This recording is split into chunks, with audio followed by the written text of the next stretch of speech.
नमस्ते सभी को, एक बार पुनः स्वागत आपका इतिहास की क्लास में। और आशा और उम्मीद ये रहेगी कि आप लोगों के समझ में मेरा पढ़ाया हुआ आ रहा होगा।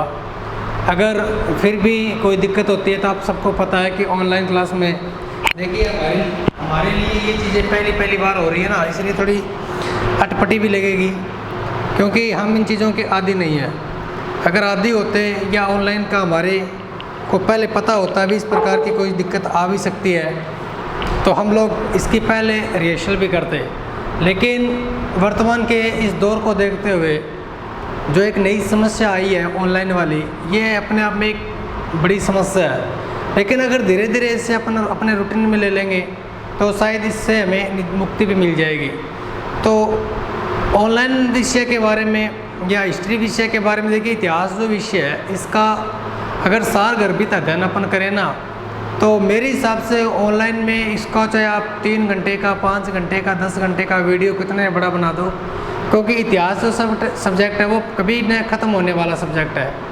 तो पिछले वीडियो के अंदर हमने जो टॉपिक पढ़ा था वो पढ़ा था भक्ति आंदोलन। कौन सा पढ़ा था? भक्ति आंदोलन। ठीक है। और इस भक्ति आंदोलन में हम जो टॉपिक पढ़ रहे थे वो हमारा टॉपिक चल रहा था, हमने शंकराचार्य के बारे में पढ़ लिया था। शंकराचार्य के बाद में हमने जो रामानुजाचार्य था उसके बारे में पढ़ लिया था, निम्बार्काचार्य के बारे में पढ़ लिया था। और आज जिसके बारे में हम पढ़ रहे हैं वो है रामानंद। कौन है? रामानंद। ठीक है। अब रामानंद की बात करते हैं तो सबसे पहले इसके अपन जन्म के बारे में उसके बारे में जानेंगे कि रामानंद जो थे वो उत्तर भारत में, देखिए पहली लाइन लिख देता हूँ, उत्तर भारत में भक्ति आंदोलन के प्रवर्तक। मैं आपको एक ही चीज़ समझा दूंगा इसके बारे में, भक्ति आंदोलन के प्रवर्तक।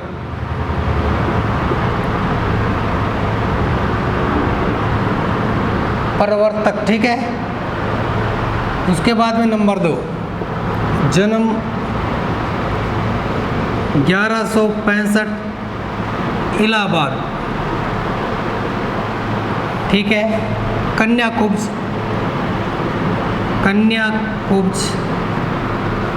ब्राह्मण परिवार में। ठीक है। उसके बाद अगला अपन देखेंगे नंबर 3 कि जन्म कहाँ पे होगा? इलाहाबाद में। ठीक है। इन्होंने राम की भक्ति को सबसे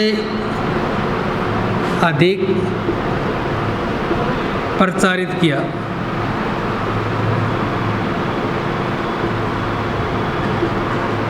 ठीक है। नंबर 4, इनकी भक्ति का भाव दास्य था, दास्य प्रकृति का था। नंबर 5, इन्होंने पहली बार हिंदी में अपने उपदेश दिए। हिंदी भाषा में अपने उपदेश दिए।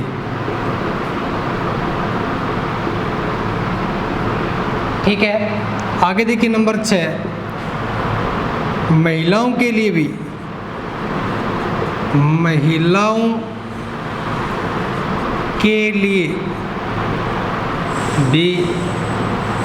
भक्ति के मार्ग खोल दिए। नंबर 7, भक्ति में पहली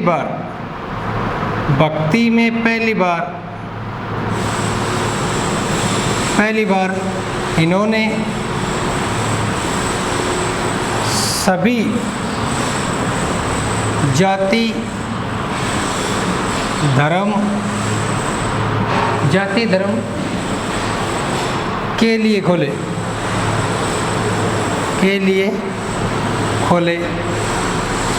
ठीक है। नंबर 8 लिखता हूँ यहाँ पे, यानी इनके जो शिष्य हुआ करते थे उनमें सभी प्रकार के लोग आ गए थे, जाति का कोई बंध नहीं था। जिसमें बताते हैं कि धन्ना जाट,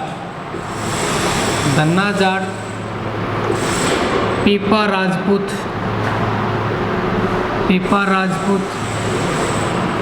कबीर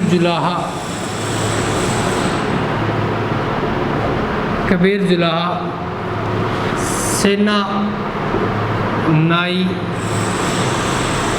आदि। ठीक है। दक्षिण से उत्तर भक्ति के मध्य सेतु का कार्य है। भक्ति के मध्य सेतु का कार्य है। ठीक है। नंबर 10, इन्होंने गुरु राघवानंद से श्री संप्रदाय की दीक्षा ली। ठीक है। यानी हम इनके बारे में अलग अलग तरीके से अगर पढ़ते हैं तो एक मेन चीज़ और रहेगी, इनकी जो पीठ वो है एक तो जयपुर में गलता जी, और दूसरी पीठ है रेवासा सीकर में। जयपुर का महाराजा सवाई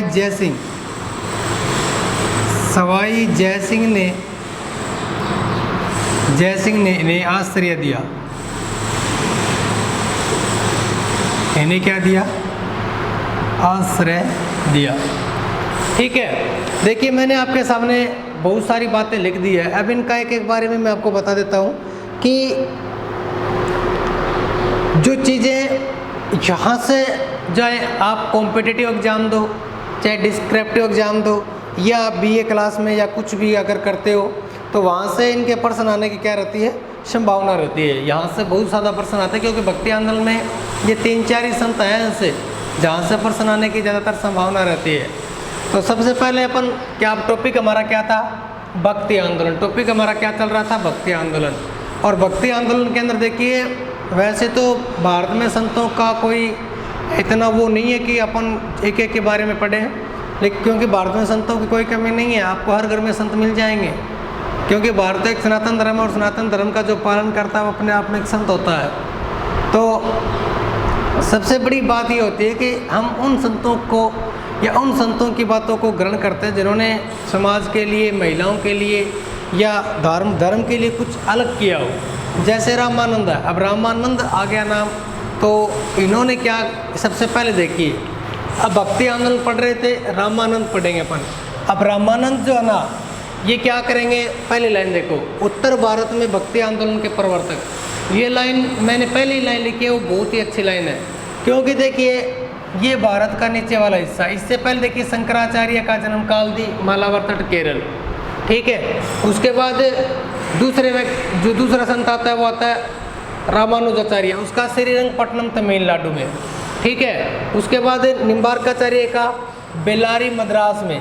यानी तीनों जो संत थे वो कहाँ पे रह गए? दक्षिण भारत में रह गए ना।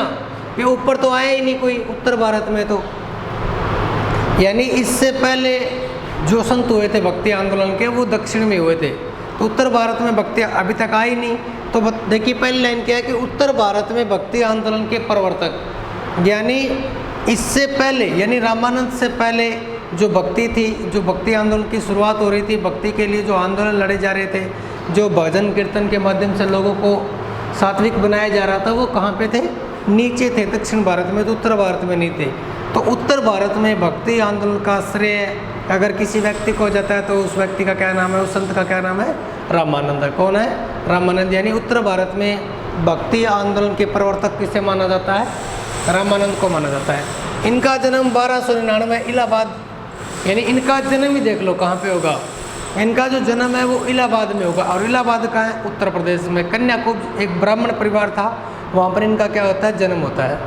ठीक है। आगे देखिए, राम की भक्ति सबसे अधिक प्रचारित, यानी इन्होंने भगवान श्री राम की जो भक्ति थी, अब रामानंद आ गया तो स्वाभाविक सी बात है, वो जो रामानुजाचार्य था, राम आ गया सबसे पहले, तो वो भी किसकी भक्ति? राम की। और रामानंद भी किसकी भक्ति? राम की, भगवान श्री राम की। यानी ये भगवान श्री राम की भक्ति को सर्वाधिक क्या किया था? प्रचारित किया था। उसके बाद इनकी भक्ति का भाव जो था ना, वो दास्य था। यानी भगवान, ये भक्ति देखिए, आपने देखा होगा ना, भक्ति दो तरीके से की जाती है, एक तो सगुण भक्ति और निर्गुण भक्ति।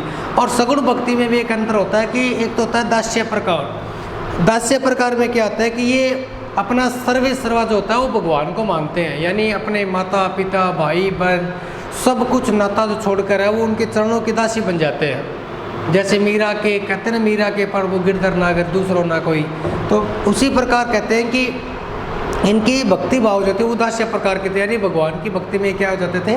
लीन हो जाते थे, हर रिश्तों को छोड़कर। यानी इनके भगवान का रिश्ता सबसे बड़ा रिश्ता होता था और किसी रिश्ते को ये नहीं मानते थे। ठीक है। दूसरा देखिए, इन्होंने पहली बार हिंदी भाषा में उपदेश दिए। ये लाइन भी बहुत अच्छा है, यानी कॉम्पिटिटिव एग्जाम में यहाँ से बहुत बार प्रश्न आता है इनके से, रामानंद से, कि प्रश्न आएगा कि ऐसा कौन सा संत था जिसने पहली बार हिंदी में अपने उपदेश दिए। यानी इससे पहले शंकराचार्य ने या निम्बारकाचार्य ने, राघवाचार्य ने, जिन्होंने भी अपने उपदेश दिए, उन्होंने या तो अपनी क्षेत्रीय भाषा में या संस्कृत भाषा में उपदेश दिए। यानी इससे पहले जितने भी, जैसे अलवार नयनार संतों की बात ले लो, या आप जो 3 मैंने आपको निम्बारकाचार्य या राघवाचार्य या जो भी मैंने आपको बतलाए हैं, उनमें ये जो संत थे उन्होंने अपनी या तो क्षेत्रीय भाषा में अपने उपदेश दिया, कौन सी भाषा में? संस्कृत भाषा में। लेकिन इन्होंने अपने उपदेश किस भाषा में दिए? हिंदी भाषा में दिए। कौन सी भाषा में दिए?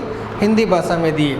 जिससे क्या हुआ कि देश में सांप्रदायिकता को बढ़ावा मिला ही मिला, साथ में हमारी भाषा को, हमारी यूनिटी को, इस प्रकार से अनेकों जो हमारे टारगेट थे वो एक साथ क्या हो रहे थे? फॉलो हो रहे थे। तो इन्होंने पहली बार किस में अपने उपदेश दिए? हिंदी भाषा में। ठीक है। आगे देखिए, महिलाओं के लिए भक्ति के मार्ग खोल दिए। यानी ऐसा पहले कहा जाता था कि महिलाएं जो है वो कभी मोक्ष प्राप्त नहीं कर सकती, यानी महिलाएं चाहे भक्ति करे या न करे उन्हें मोक्ष नहीं मिलता है। तो महिलाओं को जब मोक्ष नहीं मिलता तो वो भक्ति के मार्ग महिलाओं के लिए क्या थे? बंद थे। तो इन्होंने क्या, रामानंद ने क्या किया कि जो भक्ति के जो मार्ग थे वो किसके लिए खोल दिए? महिलाओं के लिए भी खोल दिए। उन्होंने कहा कि अगर महिला भी भक्ति के भाव रखती है, अगर वो भगवान की भक्ति में लीन होना चाहती है, तो उन्हें भी क्या मिल सकता है? मोक्ष मिल सकता है। क्या मिल सकता है? मोक्ष मिल सकता है। तो ये बहुत ही अच्छा यहाँ से क्वेश्चन नोट किया है कि भक्ति के मार्ग सबसे पहले महिलाओं के लिए किस संत ने खोले थे? तो रामानंद ने। किसने खोले थे? रामानंद ने। इससे पहले जो भक्ति थी वो महिलाओं के लिए नहीं होती थी, महिलाओं के लिए भक्ति के मार्ग नहीं थे, वो सिर्फ घर में ही रहकर अगर भगवान का नाम लेना चाहे तो ले सकती है, अदरवाइज नहीं। तो रामानंद जो थे वो पहले संत थे जिन्होंने भक्ति के मार्ग किनके लिए खोल दिए? महिलाओं के लिए खोल दिए। आगे देखिए, ये भी बहुत अच्छी लाइन है। भक्ति में पहली बार इन्होंने सभी जाति धर्म आदि के लिए खोले। यानी पहले क्या होता था कि भक्ति की जो शुरुआत हुई थी उस समय से लेकर 7वीं 8वीं शताब्दी से लेकर 11वीं 12वीं सदी तक भक्ति जो थी वो सिर्फ उच्च वर्ग के लिए थी। ब्राह्मण वर्ग हो गया, उसके अलावा राजपूत वर्ग हो गया, उन्हीं लोगों तक की सीमित थी भक्ति। यानी उनमें जो निम्न वर्ग के जो लोग होते थे या निम्न जाति के जो लोग होते थे उन्हें भक्ति के मार्ग पर अग्रसर होने की इजाज़त नहीं थी। लेकिन रामानंद ने भक्ति के मार्ग महिलाओं के साथ साथ सभी जाति धर्म संप्रदायों के लिए खोल दिया। उन्होंने कहा चाहे वह व्यक्ति किसी धर्म से हो, किसी जाति से हो, उसका चाहे कोई लिंग हो, अगर वो चाहे तो भगवान की भक्ति कर सकता है। ठीक है ना। यानी भगवान की भक्ति वो सबके लिए है। अगर कोई व्यक्ति इंसान है, अगर वो मनुष्यत्व के लक्षण रखता है, अगर वो भक्ति करना चाहता है तो कर सकता है। यानी जो रामानंद थे इनके संतों में देखिए, दन्ना जो था वो जाट था, पीपा जो राजपूत था, सेना जो था वो नाई था, कबीर है वो क्या था? जुलाहा था, संत रैदास थे वो चरमकार जाति से थे। तो इस प्रकार से हम कह सकते हैं कि इन्होंने भारत में भक्ति आंदोलन के साथ साथ भारतीयों में जो अनेक प्रकार की विसंगतियाँ आई थी, भारत में जो अनेक प्रकार के जो उस समय सांप्रदायिक तनाव बना हुआ था उसको भी एक तरह से देखा जाए तो दूर करने का प्रयास किया था। क्यों?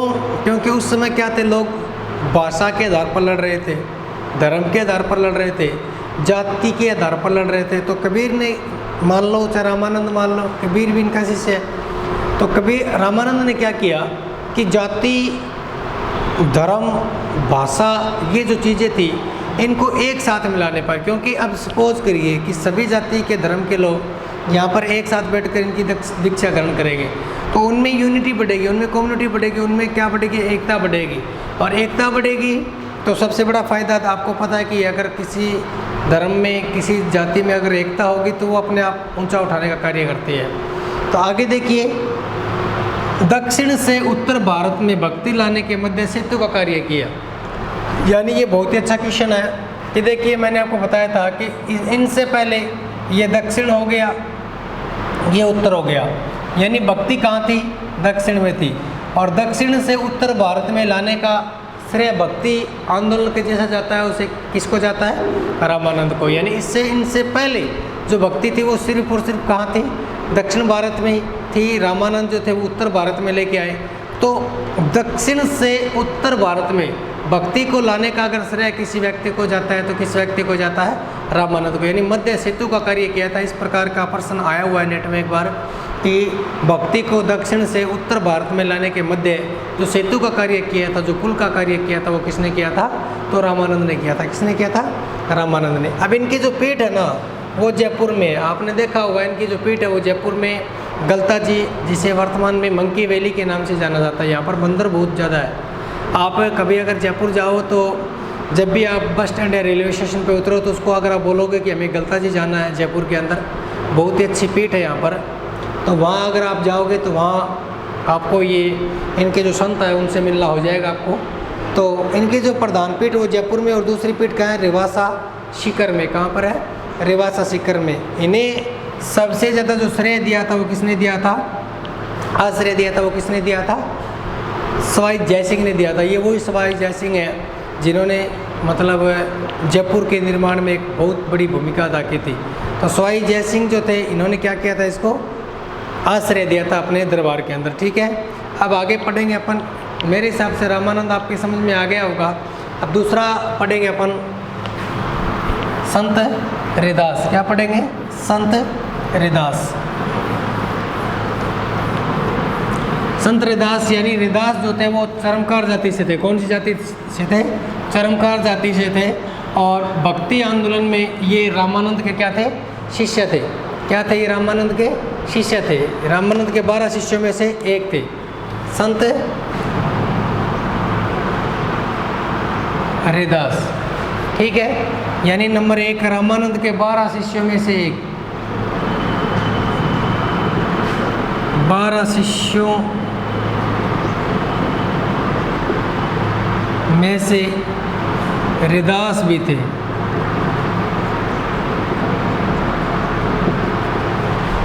ठीक है, यानी संत रैदास जो थे वो इनके 12 शिष्यों में एक थे। इनका जन्म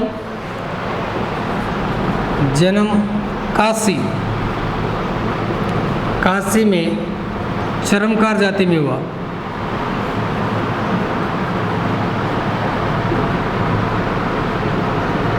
चरमकार जाति में हुआ। ठीक है, उसके बाद इनके जो उपदेश है वो रैदास की पर्ची के नाम से जाने जाते हैं। इनके उपदेश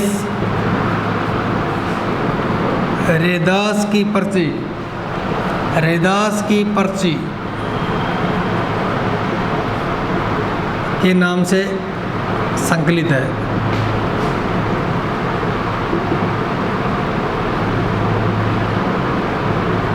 ठीक है भाई, आगे देखिए। ये मीराबाई के क्या थे, शिष्य गुरु थे। ये मीराबाई के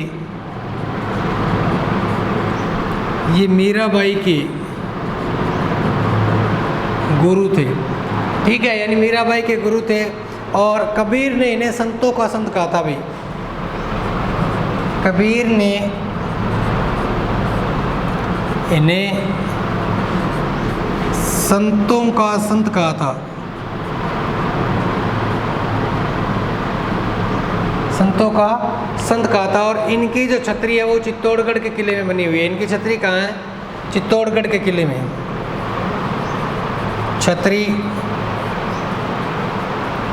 चित्तौड़गढ़ के किले में। गढ़ के किले में। ठीक है भाई। और इनके द्वारा जो एक संप्रदाय चलाया गया था वो चलाया गया था रैदासी संप्रदाय। कौन सा संप्रदाय? रायदास या रैदासी संप्रदाय।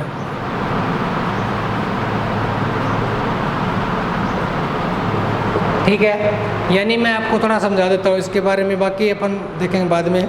यानी भक्ति आंदोलन में अपन एक एक शिष्य के बारे में पढ़ेंगे। इनके जो 12 शिष्य हैं ना, उन 12 शिष्यों के बारे में अपन पढ़ेंगे। तो पहला है संत रैदास। रामानंद के 12 शिष्यों में से एक थे रैदास, जिनका जन्म काशी यानी चमार जाति में हुआ था, निमन जाति थी ये वर्तमान उस समय। इनके उपदेश रैदास की पर्ची के नाम से संकलित है। ये मीराबाई के गुरु थे। मीराबाई जो थी, जो महाराणा सांगा की पुत्रवधू थी। कबीर ने इन्हें क्या कहा? संतों का संत कहा है। छतरी चित्तौड़गढ़ के किले में बनी हुई है और इन्होंने एक संप्रदाय चलाया था। उस संप्रदाय का क्या नाम है? रायदास या रैदासी संप्रदाय। आज के लिए इतना ही। आशा और उम्मीद ये रहेगी कि आप लोग पढ़ रहे होंगे और आप लोगों के समझ में आ रहा होगा। धन्यवाद।